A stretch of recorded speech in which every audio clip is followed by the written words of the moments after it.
श्री स्वामी समर्थ. माझ्या या यूट्यूब चॅनलवर आपल्या सर्वांचे खूप स्वागत.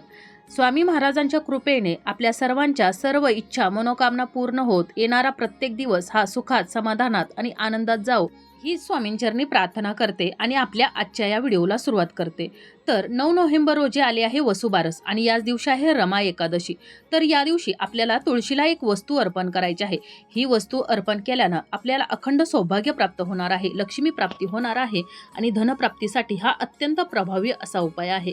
आता ही कोणती वस्तू आपण ही तुळशीला अर्पण करायची आहे हे जाणून घेण्यापूर्वी चॅनलवर जे नवीन आहे त्यांनी चॅनलला सबस्क्राईब करा आणि व्हिडिओ पाहत असताना व्हिडिओला लाईक करायला विसरू नका.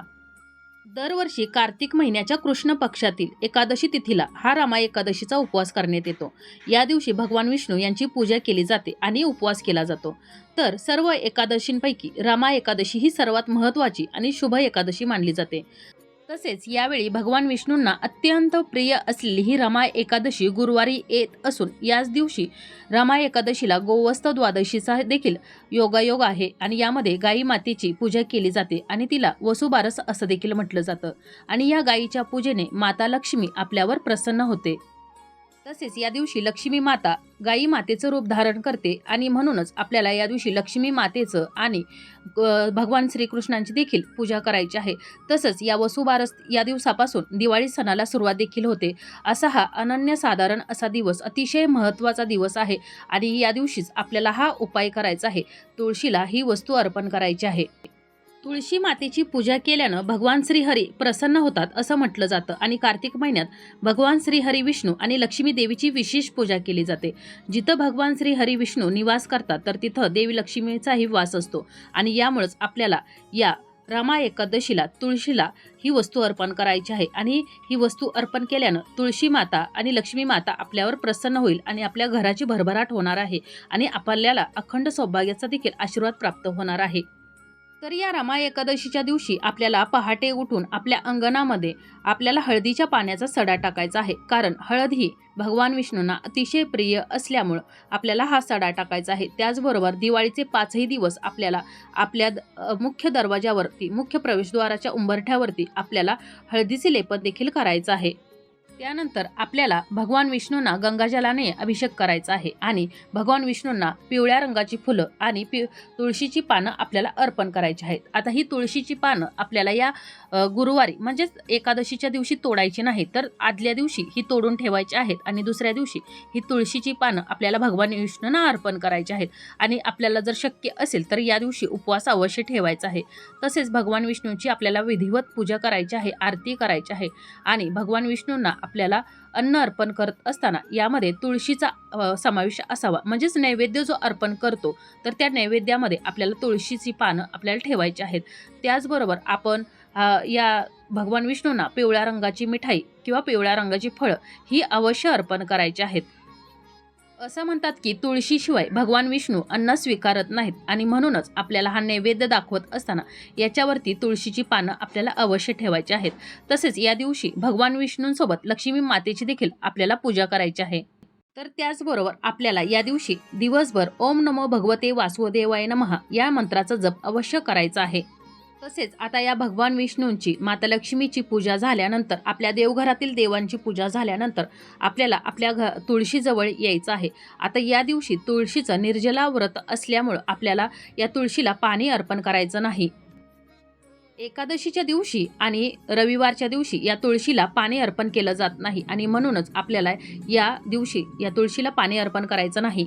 परंतु दर गुरुवारी आपण या तुळशी मातेचे विशेष पूजन करत असतो. तुळशी मातेला आपण जल अर्पण करतो आणि त्याचबरोबर आपण तुळशीला थोडंसं कच्चं दूध घेऊन त्यामध्ये हळद मिसळून हे दूध आपण कच्चं दूध या तुळशी मातेला अर्पण करत असतो आणि हे लक्ष्मी प्राप्तीचा अत्यंत प्रभावी असा हा उपाय आहे. परंतु आता आपल्याला हे तुळशीला दूध अर्पण करता येणार नाही, म्हणजे तुळशीच्या मुळाजवळ हे दूध अर्पण करता येणार नाही, कारण तुळशीचं निर्जला व्रत आहे आणि त्यामुळं आपल्याला हे दूध अर्पण करत असताना आपण हे तुळशीच्या मुळाजवळ न अर्पण करता तुळशीला स्पर्श होणार नाही अशा पद्धतीनं आपण हे दूध या तुळशीच्या मातीमध्ये अर्पण करायचं आहे. अगदी थोडंसं दूध आणि त्याच्यामध्ये चिमूटभर हळद टाकून आपल्याला हे तुळशीच्या मातीमध्ये पाणी हे जे दूध घेतलेलं आहे, कच्चं दूध घेतलेलं आहे, तर ते अर्पण अर्पण करायचं आहे. परंतु काहीही झालं तर चुकूनही तुळशीला याचा स्पर्श होणार नाही, याची आपल्याला विशेष काळजी घ्यायची आहे. त्यानंतर आपल्याला या तुळशी मातेची विधिवत पूजा करायची आहे. तुळशी मातेला आपल्याला हळदी कुंकू व्हायचं आहे. हे हळदी कुंकू देखील आपल्याला दुरूनच व्हायचं आहे. अक्षदा व्हायच्या आहेत, पिवळ्या रंगाची फुलं अर्पण करायची आहेत, धूप अगरबत्ती दाखवायची आहे आणि त्यानंतर आपल्याला नमस्कार करायचा आहे आणि देशी गाईच्या तुपाचा दिवा देखील आपल्याला या तुळशी मातेजवळ लावायचा आहे. तर हा दिवा आपल्याला सकाळी देखील लावायचा आहे आणि संध्याकाळी देखील लावायचा आहे आणि हा देशी गाईच्या तुपाचाच दिवा असावा. आणि जरी आपल्याला देशी गाईचं तूप जरी नाही भेटलं तरी देखील आपण मोहरीच्या तेलाचा देखील दिवा लावू शकतो. परंतु देशी गाईच्या तुपाचा किंवा मोहरीच्या तेलाचा जर दिवा आपण लावला तर लक्ष्मी माता आपल्यावरती लवकर प्रसन्न होते आणि तिच्यामुळं आपल्याला धनप्राप्ती आणि लक्ष्मी प्राप्ती लवकर होते. त्यानंतर आपली ही पूजा झाल्यानंतर आपल्याला तुळशीला 11 प्रदक्षिणा मारायच्या आहेत आणि आपल्याला ह्या प्रदक्षिणा मारत असताना ओम नमो भगवते वासुदेवाय नमः या मंत्राचा देखील आपल्याला अवश्य जप करायचा आहे. आणि हा जप झाल्यानंतर आपण तुळशीला मनोभावे नमस्कार करायचा आहे आणि आपल्या ज्या इच्छा असतील, मनोकामना असतील तर त्या पूर्ण करण्यासाठी प्रार्थना करायची आहे. अखंड सौभाग्य प्राप्तीसाठी प्रार्थना करायची आहे, लक्ष्मी प्राप्तीसाठी प्रार्थना करायची आहे. आपली सर्व संकट दूर व्हावीत यासाठी आपल्याला या तुळशी मातेजवळ प्रार्थना करायची आहे. तसेच जर तुळशीच्या भोवती आपल्याला प्रदक्षिणा मारायला जागा नसेल तर आपण आपल्या स्वतःभोवतीच आपल्याला या 11 प्रदक्षिणा मारायच्या आहेत आणि या प्रदक्षिणा मारत असताना आपल्याला ओम नमो भगवते वासुदेवाय नमः या भगवान विष्णूच्या महामंत्राचा जप अवश्य करायचा आहे.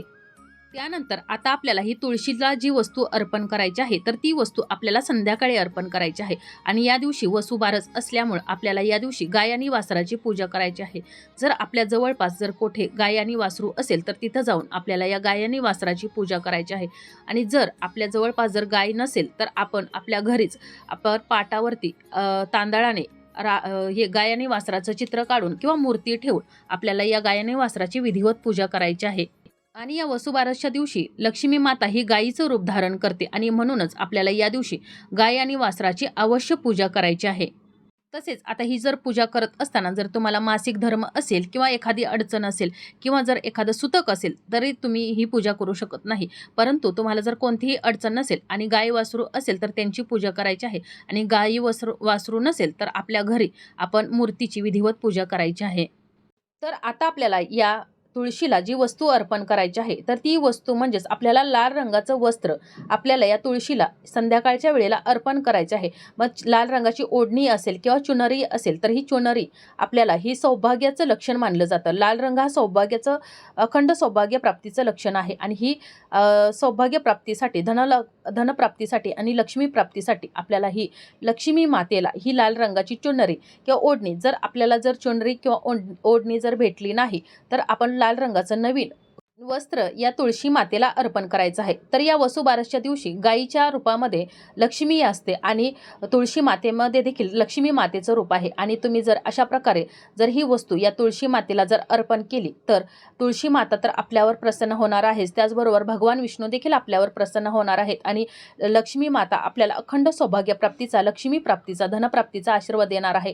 त्याचबरोबर भगवान विष्णूंचा देखील आपल्याला आशीर्वाद प्राप्त होणार आहे आणि यासाठीच आपल्याला या तुळशीला या वसुबारस आणि रामा एकादशीच्या दिवशी ही वस्तू म्हणजेच लाल रंगाची चुनरी आणि किंवा ओढणी किंवा लाल रंगाचं वस्त्र आपल्याला कोणतीही वस्तू मिळेल तर लाल रंगाची ही वस्तू आपल्याला या तुळशी मातेला अवश्य अर्पण करायची आहे. यामुळे आपल्याला नक्कीच फायदा होणार आहे. आपल्याला ही तुळशी माता अखंड सौभाग्य प्राप्तीचा, लक्ष्मी प्राप्तीचा आणि धनप्राप्तीचा आशीर्वाद देणार आहे आणि आपल्या घरामध्ये ही तुळशी माता, लक्ष्मी माता कायमस्वरूपी वास करणार आहे. आपल्या घराची भरभराट होणार आहे आणि आपल्या घरामध्ये सुख समृद्धी टिकून राहण्यास मदत होणार आहे.